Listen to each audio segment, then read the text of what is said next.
ಪಾದಚಾರಿ ಮೇಲ್ಸೇತುವೆಯಿಂದ ಬೈಕ್ ಸವಾರನ ಮೇಲೆ ಕುಸಿದ ಹುಟ್ಟುಹಬ್ಬದ ಬ್ಯಾನರ್. ಕೂದಲೆಳೆ ಅಂತರದಲ್ಲಿ ತಪ್ಪಿದ ಭಾರೀ ಅನಾಹುತ. ಥಾಣೆಯ ಟೀನ್ ಹಾತ್ ನಾಕಾದಲ್ಲಿ ಪಾದಚಾರಿ ಮೇಲ್ಸೇತುವೆಗೆ ಅಳವಡಿಸಿದ್ದ ಬೃಹತ್ ಬ್ಯಾನರ್ ಹಠಾತ್ತನೆ ಕುಸಿದು ಕೆಳಗೆ ಹಾದು ಹೋಗುತ್ತಿದ್ದ ದ್ವಿಚಕ್ರ ವಾಹನ ಸವಾರನ ತಲೆಯ ಮೇಲೆ ಬಿದ್ದಿದೆ. ಈ ಘಟನೆಯ ವಿಡಿಯೋ ಸಾಮಾಜಿಕ ಜಾಲತಾಣಗಳಲ್ಲಿ ವೈರಲ್ ಆಗಿದ್ದು, ಜನನಿಬಿಡ ಹೆದ್ದಾರಿಯಲ್ಲಿ ಬ್ಯಾನರ್ ಅಳವಡಿಸುವಾಗ ವಹಿಸಬೇಕಾದ ಸುರಕ್ಷತಾ ನಿಯಮಗಳ ಬಗ್ಗೆ ತೀವ್ರ ಆಕ್ರೋಶ ವ್ಯಕ್ತವಾಗಿದೆ.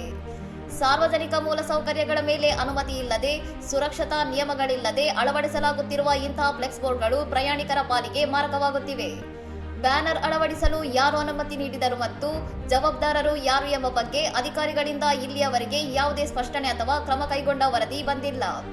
ಇತ್ತೀಚೆಗೆ ತಮಿಳುನಾಡಿನ ತಿರುಪೂರಿನಲ್ಲೂ ಇದೇ ರೀತಿಯ ಘಟನೆ ನಡೆದಿದ್ದು, ಬಲವಾದ ಗಾಳಿಗೆ ಬ್ಯಾನರ್ ಕುಸಿದು ಬೈಕ್ ಸವಾರನ ಮೇಲೆ ಬಿದ್ದಾಗ ಹೆಲ್ಮೆಟ್ ಧರಿಸಿದರಿಂದ ಸವಾರ ಪ್ರಾಣಾಪಾಯದಿಂದ ಪಾರಾಗಿದ್ದಾನೆ. ಬ್ಯಾನರ್ ಮತ್ತು ಹೋರ್ಡಿಂಗ್ಗಳನ್ನು ಮನಬಂದಂತೆ ಅಳವಡಿಸುವ ಸಂಸ್ಕೃತಿಯು ರಸ್ತೆ ಬಳಕೆದಾರರಿಗೆ ಅಪಾಯಕಾರಿಯಾಗಿದ್ದು, ಆಡಳಿತ ವರ್ಗ ಕೂಡಲೇ ಕಠಿಣ ಕ್ರಮ ಕೈಗೊಳ್ಳಬೇಕಾದ ಅನಿವಾರ್ಯತೆ ಇದೆ. ಇನ್ನಷ್ಟು ಸುದ್ದಿಗಳಿಗಾಗಿ ನೋಡ್ತಾ ಇರಿ ಸೌರಂ ಟಿವಿ.